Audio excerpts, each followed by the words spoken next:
Salut à toutes et à tous, aujourd'hui on se retrouve pour un nouvel épisode et aujourd'hui je vais vous présenter une config à 400€. Ce PC a un très bon rapport qualité-prix et on avait pris pas mal de temps pour choisir les composants et je crois qu'on a obtenu un bon petit PC pour 400€. Donc on commence par le processeur, c'est un Intel Pentium G4400 à 3.3 GHz dual core. Oui, les Pentium sont dual core mais il ne coûte que 60€. Bien sûr, ce processeur ne fera pas tourner les jeux très demandeurs en performance CPU, comme The Witcher 3 ou d'autres jeux. Mais par contre, ce soit les MOBA, quelques petits jeux, je sais pas, les jeux pas très demandeurs, ça n'a aucun problème. Après, si vous voulez, c'est sur un socket 1151, donc évoluable vers un i5 6400, 6500, 6600, même un i7 6700 si on veut. Et donc la carte mère c'est une MSI H110M Pro D. Donc c'est une carte mère micro ATX pour économiser de l'argent, un chipset Intel H110, l'USB 3.0, du SATA 6 Gb. Alors c'est une carte mère aussi qui supporte la DDR4, donc là on va parler de la DDR4. C'est de la DDR4 Corsair Value Select 8 Go. On avait moins cher en RAM, mais elle est vraiment belle cette RAM je trouve, parce qu'elle doit coûter 2-3€ de plus que celle d'avant en dénudé.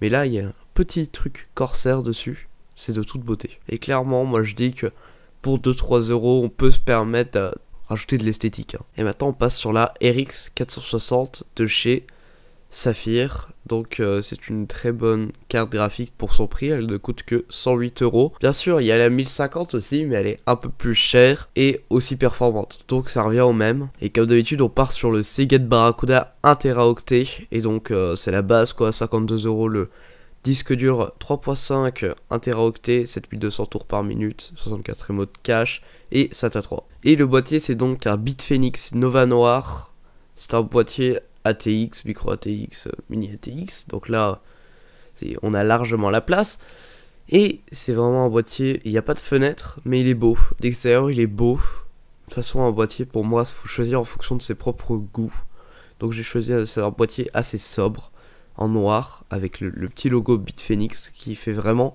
son effet. Et donc pour finir on part sur un Corsair VS 450 watts. Donc c'est une alimentation non modulaire bien sûr. Si vous savez pas ce que c'est, je vous invite à aller voir la vidéo manque explicative pour les alims modulaires et non modulaires, etc. Et donc c'est une alim certifiée 80+, pas certifiée 80+ bronze, mais c'est quand même une alim de extrêmement bonne qualité pour ce prix, 42€.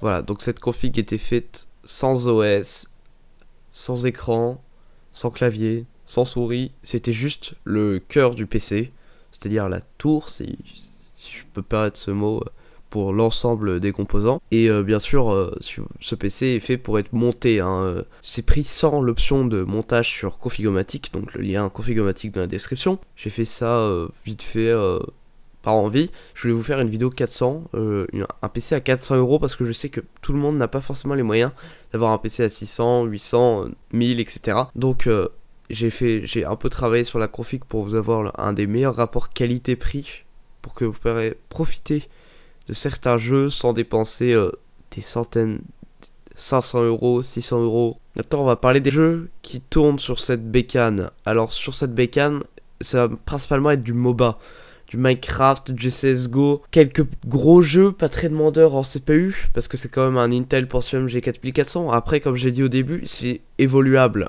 Après, vous pouvez racheter un i5 6400 qui coûte dans les 170€, et ça fera le taf, quoi.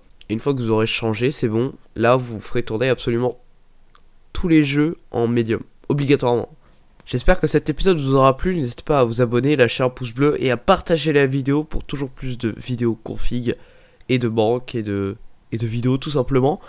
Donc au revoir.